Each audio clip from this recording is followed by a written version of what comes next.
Perfecto. Les decía que el índice terapéutico y el índice de seguridad son dos preguntas que son difíciles de desarrollar virtual, que les voy a mandar bibliografía para que la vean. ¿Está bien? Ay, Dios. Doctor, Sí, ¿podría repetir no sé, me acuerdo si era una molécula o qué, que decía que lo decían mucho en los trabajos prácticos que bien. alteraba el embarazo? La talidomida, así como ustedes la están escuchando, ¿ahí estoy compartiendo o ya no? Sí, ¿verdad? Se está compartiendo en las dos. Sí, doctor. Perfecto. ¿Y que además ven mi carita ahí en la presentación o cómo es? Sí, también. Uy, qué desgracia. Bueno, no sabía. Espero no haber estado haciendo nada raro. Bueno, escuchen. La talidomida fue un medicamento que antes, cuando no sabíamos, no se estudió, no conocíamos, en la fase preclínica veíamos la toxicidad aguda solamente. Es decir, le dábamos un medicamento al animal de investigación, listo, no se moría, estamos perfectos, sigamos. ¿Está bien? El problema fue que la talidomida comenzó a desarrollar toxicidad a nivel teratogénico, a nivel de los genes. Y ese, ya sé que no le estoy compartiendo al grupo A, ahí vuelvo a probar, algo pasó. Y ese fue el problema, que ahora vemos toxicidad aguda, toxicidad subaguda y toxicidad crónica. ¿Está bien? Eso es lo que les decía recién. Denme un segundito, creo que ahí estamos sin problemas compartiendo ambas pantallas. Doctor, ¿le puedo hacer una pregunta? No sé si ahora o al final son las preguntas. Decime, así vamos haciéndolo más o menos, estoy harto de hablar.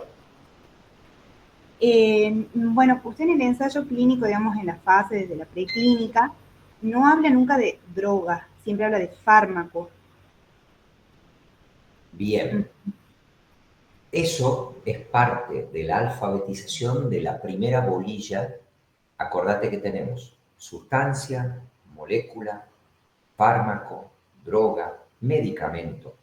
¿Está bien? Cada uno de estos tiene una característica principal que determina que algo le digas droga, que algo le digas fármaco, que algo le digas medicamento. ¿Se acuerdan cuál es? ¿Cuál es la diferencia entre molécula y fármaco? Bueno, el fármaco es toda sustancia exógena que produce una respuesta biológica, pero con fines terapéuticos, diagnósticos y preventivos, que es lo que lo diferenciaría de droga, ¿o no?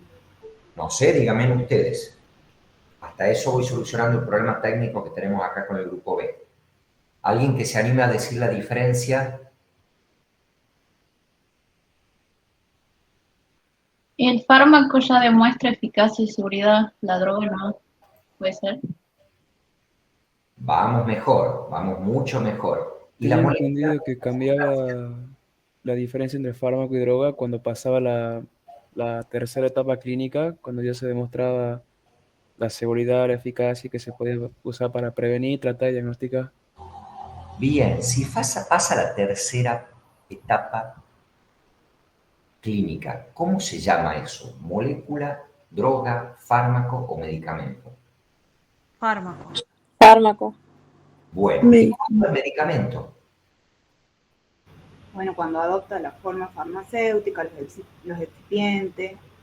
¿Qué más? Y la dosis. Muy bien. ¿Y qué más? Y bueno, y el fármaco. ¿Y qué más falta? La vía de administración.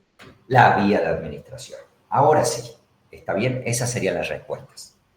Y justamente eso es ¿cuál es el objetivo final de un ensayo clínico controlado? Habíamos dicho, retomamos esto, que un estudio clínico controlado tiene como objetivo, Princeps, encontrar un nuevo fármaco, pero que no es, bien, no es el único objetivo. Ahí están viendo la presentación los dos grupos.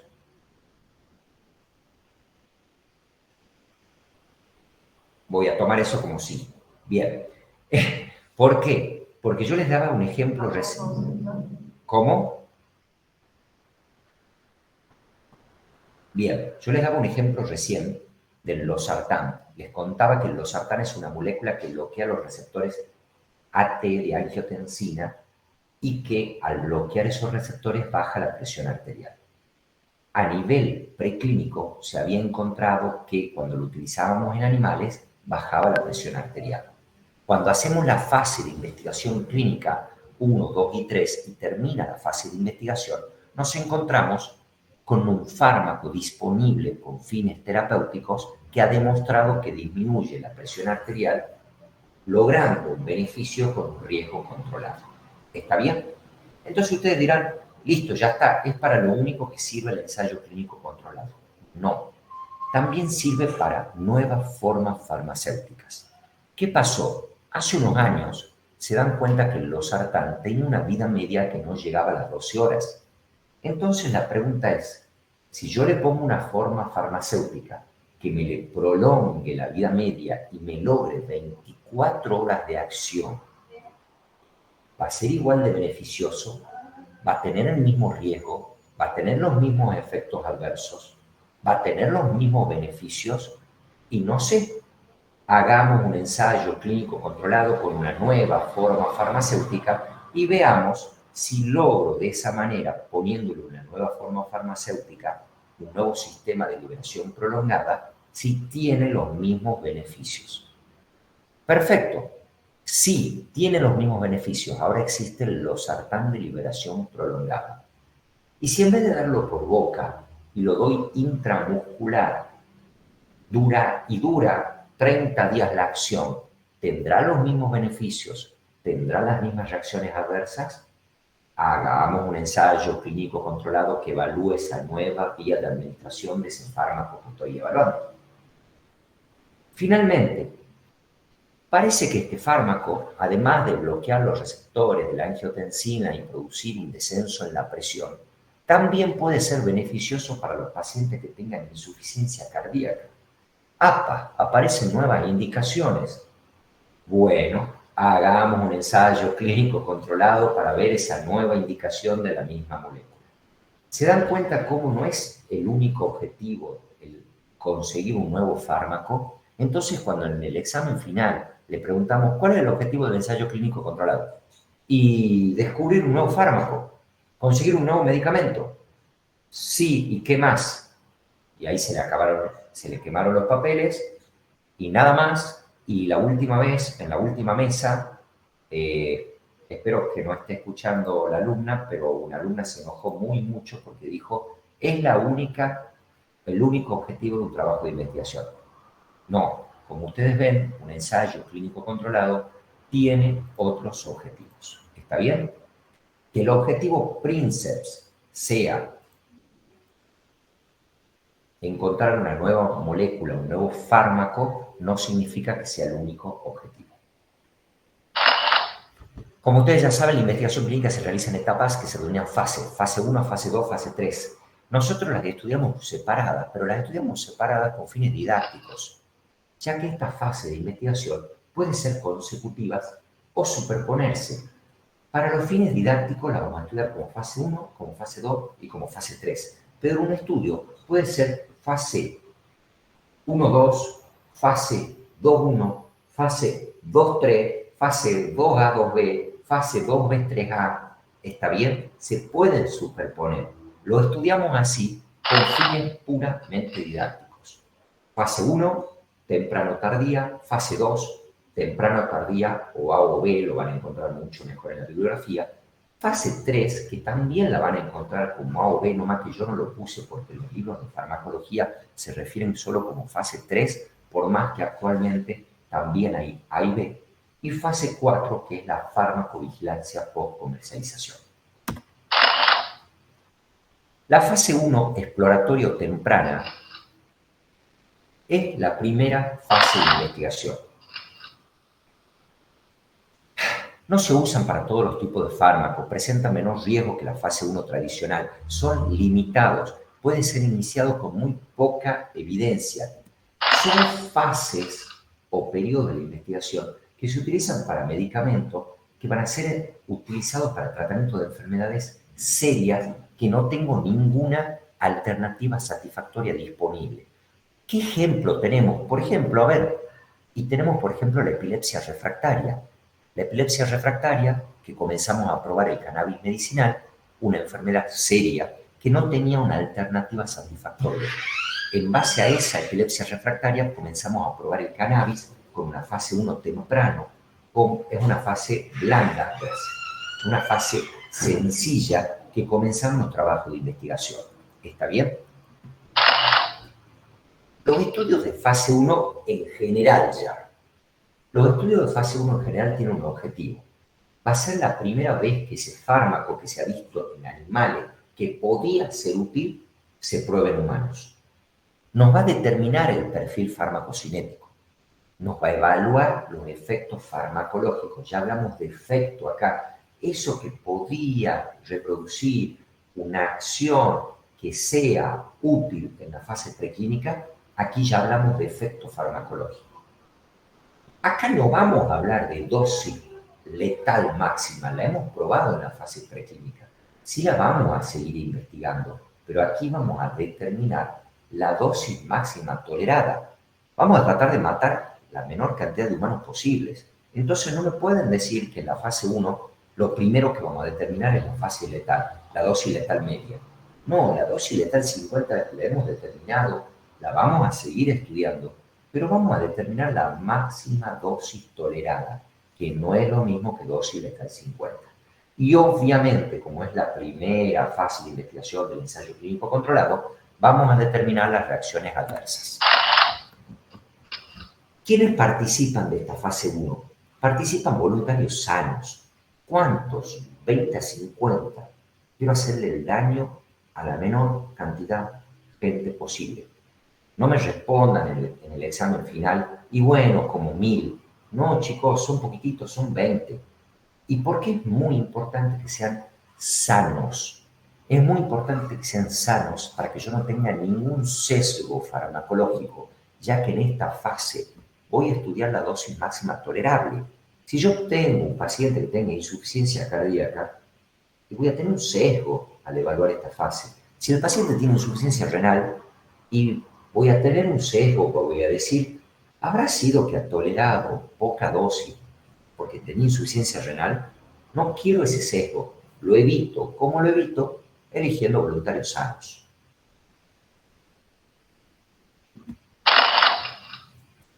Los estudios de fase 1 en general son estudios de dosis única.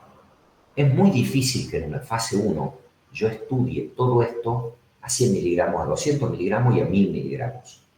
Son estudios de dosis que sí puedo agarrar y decir, mi dosis letal 50 en animales fue esto, parto de aquí para abajo porque no quiero matar a nadie. Mi dosis máxima tolerada en animales fue 100 miligramos, largo de ahí para abajo. ¿Puedo incrementarlo hasta el máximo preestablecido? Sí. ¿Puedo hacer dosis repetidas? Sí. ¿Está aburrida? Bien, la pregunta que responde la fase 1 entonces es, ese fármaco que yo he visto que en el estudio preclínico podía tener un potencial, aquí voy a evaluar el efecto, pero voy a evaluar las reacciones adversas y la dosis máxima. Disculpe, doctor. Sí. Se nos fue la presentación. Ah, no. ¿Por qué? Vamos a ver. Yo lo estoy viendo. No, sigue la presentación. ¿Sigue? Sí, sigue. ¿Están seguros? Yo tampoco la veo. Yo no la veo. Yo tampoco la veo. Pasa que se dejó de fijar. ¿Ahí la ven? No. Bueno, vamos a hacer una cosa rápida. Voy a dejar de compartir y voy a volver a compartir.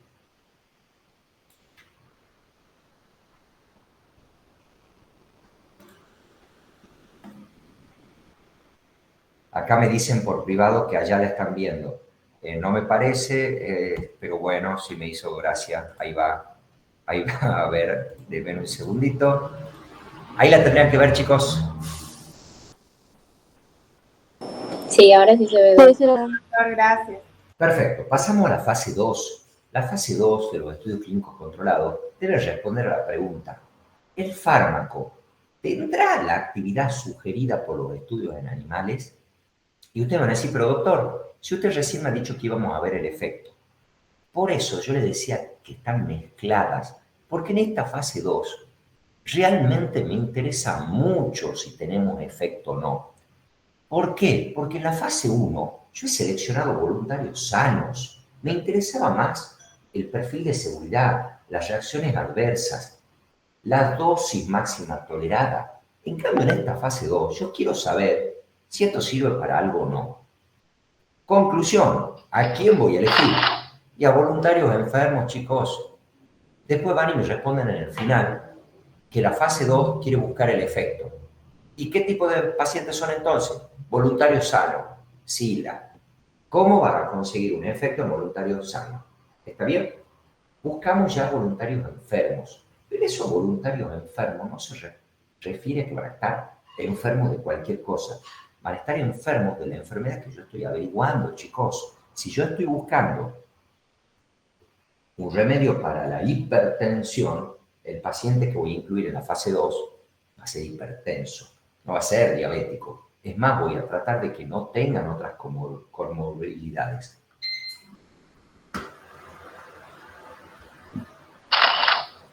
La fase 2A o fase temprana es la primera administración de un nuevo, mal llamado acá, mal puesto en la diapositiva, medicamento, porque todavía no es medicamento, es un fármaco en estudio.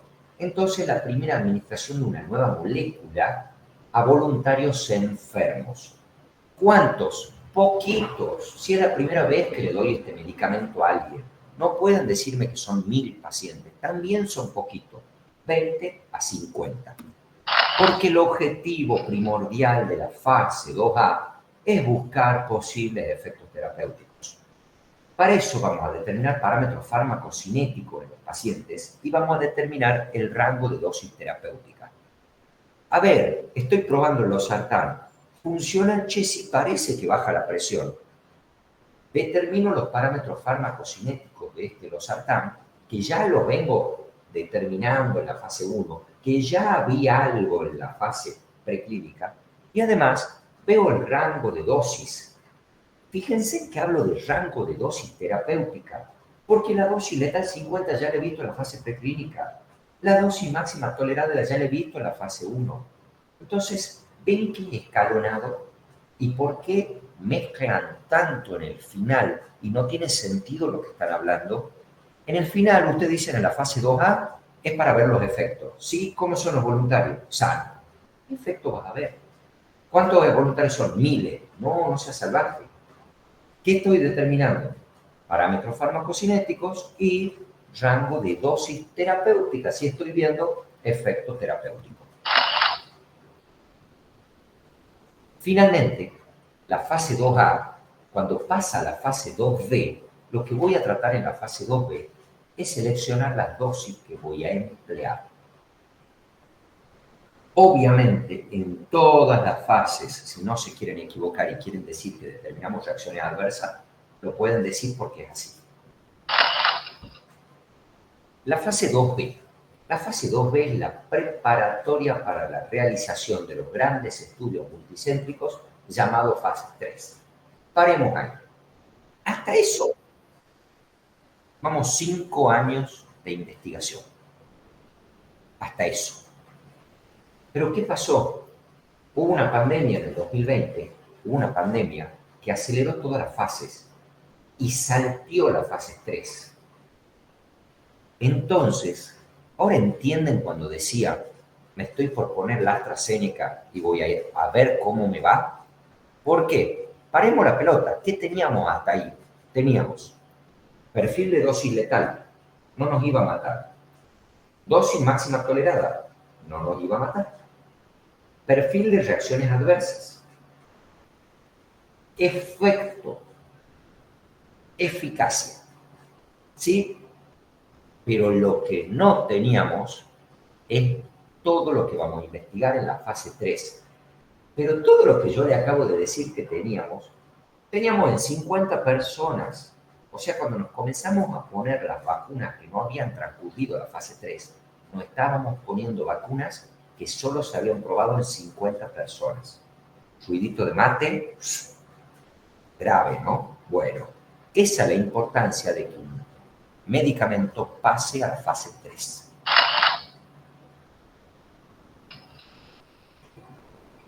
Para que logre pasar a la fase 3, un medicamento tiene que haber tenido la fase 2 tardía.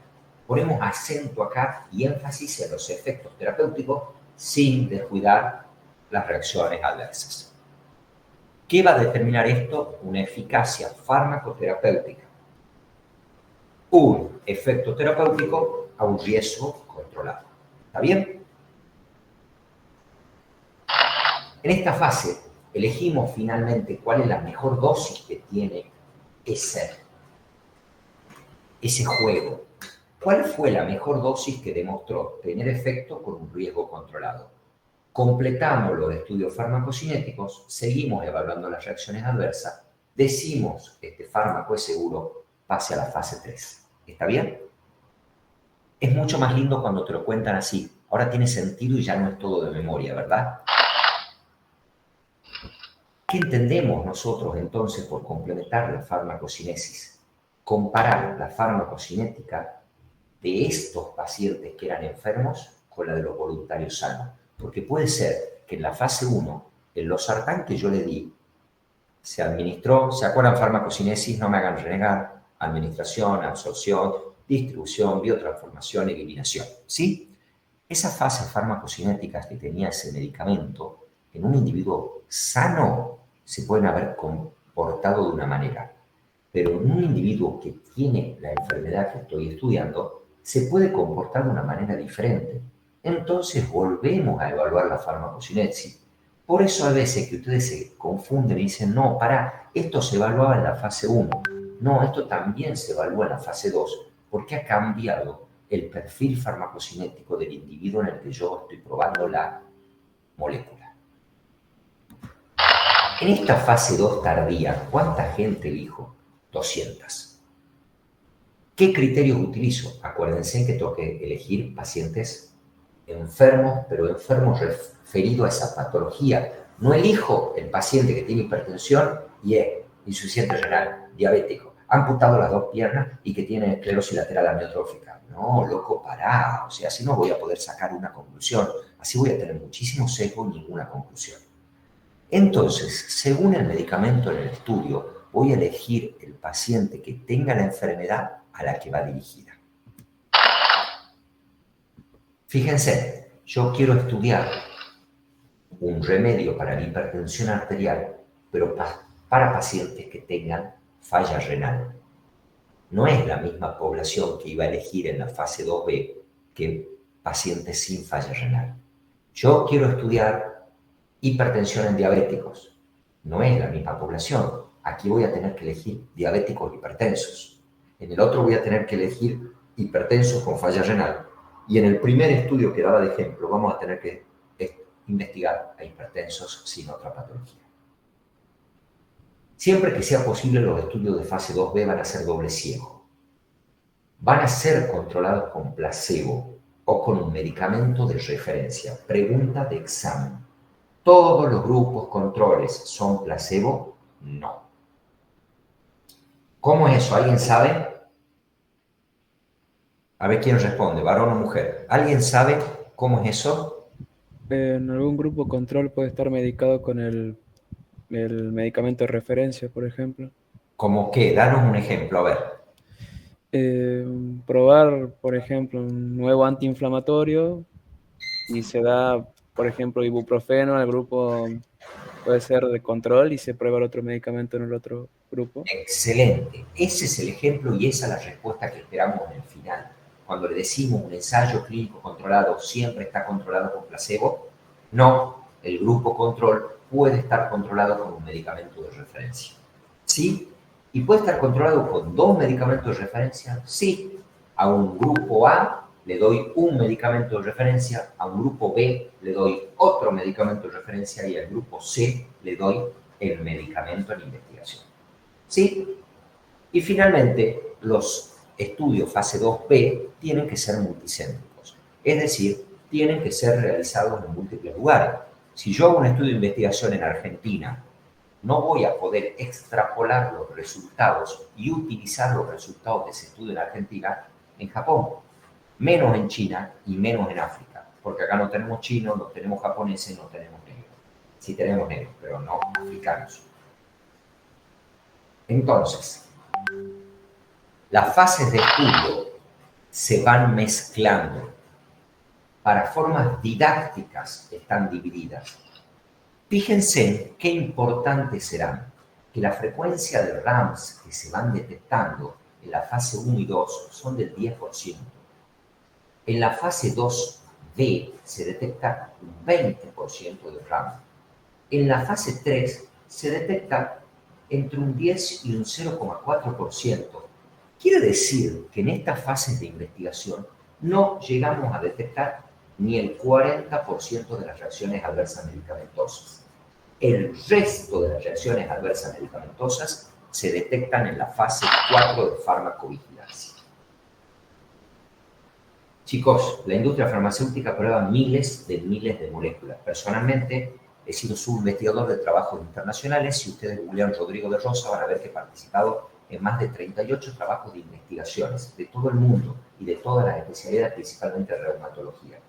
De todas las moléculas que probé a lo largo de 8 años que trabajé en la industria farmacéutica, muy poquitas, por ejemplo, probé más de 20 para el lúpulo eritematoso sistémico y solo una, el certolizumab, llegó al mercado. Quiere decir que el proceso es largo. Hay diversos modelos moleculares, bioquímicos y biológicos que hacen muy difícil esto. Hoy por hoy la industria farmacéutica ha sido desarrollada y favorecida por muchos procesos. La biotecnología, la nanotecnología, la inteligencia molecular que tenemos hoy, que antes no existía, el ADN recombinante que antes no existía, ha hecho que avance muy rápido. Pero en conclusión, nosotros en la etapa preclínica vamos a ver dosis letal 50 con índice terapéutico e índice de seguridad. Y posibles acciones que vayan a tener una utilización. No me vengan a hablar de preclínica, se busca el efecto farmacológico. No, estamos lejísimos todavía. En las etapas clínicas vamos a utilizar, acá les pongo un cuadro, como siempre digo yo, como para tontos. En la etapa clínica 1. Chicos, esta presentación va a estar disponible después de hoy, se las voy a mandar a todos, al que la necesite, se la mando directamente en PDF para que la puedan estudiar y la puedan ver. ¿Está bien? La etapa clínica 1, seres humanos sanos. ¿Por qué? Porque dijimos que íbamos a ver perfil farmacocinético, perfil farmacodinámico, que no necesitamos que tenga la enfermedad del estudio, porque no voy a ver la evaluación terapéutica de los efectos. En cambio, en la etapa clínica 2, sí voy a utilizar seres humanos enfermos, serie de casos y evaluación terapéutica, porque ya veo el efecto terapéutico. Y finalmente, en la etapa 3, lo que voy a ver es eficacia y seguridad. ¿Cuántas personas participan en la etapa 3? Hablábamos de la etapa 1, 20 a 50. Hablábamos de la etapa 2A, 20 a 50. Hablábamos de la etapa 2B, 200 a 300. Y hablamos de la etapa 3, de 300 para arriba. ¿Hay estudios que tienen 10, 12.000? Sí, no es lo típico. Hablamos de un promedio, por eso van a encontrar mucha bibliografía diferente de la etapa 3. Usted va a decir, Doc, yo he leído 300 a 1500, yo he leído 300 a 2000. Como la etapa 3 ha cambiado mucho en los últimos años, si ustedes dicen, es de 300 a 2000, ningún docente le va a decir que está mal. ¿Está bien? Ninguno. Pero no nos pueden decir que en la etapa 3 son 20.